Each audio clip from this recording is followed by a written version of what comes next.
কী অবস্থা ভাই ব্রাদার? আপনি বিদেশ যেতে যাচ্ছেন, সৌদি আরব যেতে যাচ্ছেন। তো এখন দেখেন, আপনার সবচেয়ে সহজ মাধ্যম হচ্ছে আপনার পরিচিত কেউ থাকলে আপনার ওই পরিচিতর মাধ্যমে যাওয়াটা হচ্ছে বেশি আপনার জন্য অনেক বেশি হেল্পফুল। কেন দেখেন, বর্তমানে ভাই ভিসা হচ্ছে না।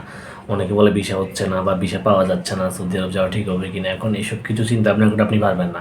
আপনার পরিচিত যারা এখন সৌদি আরব বর্তমানে আছে তাদের সাথে যোগাযোগ করেন, তাদের সাথে কথা বলেন বা তাদেরকে বলেন যে ভাই আমার একটা ভিসা লাগবে, বা আপনার যারা আত্মীয় স্বজন আছে তারা তো অবশ্যই আপনাকে হেল্প করবে, তাই না? তো তাদের মাধ্যমে আপনি একটু চেষ্টা করেন, তাদের মাধ্যমে চেষ্টা করলে অবশ্যই আপনার ভিসা হওয়ার সম্ভাবনাটা একটু বেশি থাকবে। আর দেখেন, আমি বলি যেটা বর্তমানে মানুষ বেশি করে থাকে সেটা হচ্ছে মানুষ অগ্রিম লেনদেন করে থাকে। মানুষ বিষয়ের কথা শুনলে মনে হয় কি একটা সোনা হরিণ পেয়ে গেল। এটা স্বাভাবিক বিষয়, কিন্তু দেন টাকা ভালো কথা ভেবে চিন্তে দেন কাকে দিচ্ছেন, কোন মাধ্যমে দিচ্ছেন। পরবর্তীতে আপনি নকল ভিসা আপনি সম্মুখীন হয়ে যাবেন। বর্তমানে নকল ভিসার পরিমাণটা এমন বেড়েছে, আপনি খালি চোখে কখনো বুঝতে পারবেন না কোনটা আসল কোনটা নকল। তো একটু সচেতনভাবে দেন, চেষ্টা করুন ভিসা অবশ্যই হবে।